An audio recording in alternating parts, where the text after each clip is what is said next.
உங்க எல்லாருக்கும் ஒரு நல்ல விஷயம் சொல்லட்டா?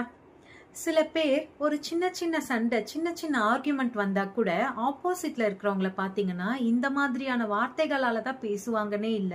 அவங்க மனசுல ஆழ் மனசுல இருக்கிற அந்த வார்த்தைகள் எல்லாம் அவங்க மேல கொட்டி தீர்த்துடுவாங்க. மற்றவர்கள் மேல இருக்கிற அந்த கோவத்தையும் பாத்தீங்கன்னா நமக்கு ஒரு ஆள் கிடைச்சிட்டாங்க அப்படின்னு சொல்லிட்டு என்னெல்லாம் பேசணுமோ வந்து பேசிடுவாங்க. கொஞ்ச நேரத்துக்கு அப்புறம் பார்த்தீங்கன்னா, சாரி நான் தெரியாம பேசிட்டேன். ஸோ அப்படிலாம் வந்து சொல்லுவாங்க. இப்போ நான் ஒரு எக்ஸாம்பிள்க்கு சொல்றேன். ஒரு ரோஸ் இருக்கு. நம்ம பார்த்துட்டே இருக்கோம். சடனா நமக்கு கோவம் வந்தது என்ன பண்றோம்? அத கசக்கி டஸ்ட்பின்ல போட்டுறோம். கொஞ்ச நேரம் கழிச்சு அத எடுத்து பார்த்தா, ரோஸ் எப்படி இருக்கும்? வாடி போய் இருக்கும். பூக்கள் எல்லாம் உதிர்ந்து போய் இருக்கும். அதே மாதிரி தாங்க நம்ம மனசும்.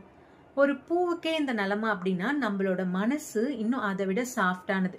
ஸோ ஒருத்தர்கிட்ட பேசும்போது, ஒருத்தர்கிட்ட வார்த்தையை விடும்போது, யோசிச்சு நிதானமா பேசுங்க.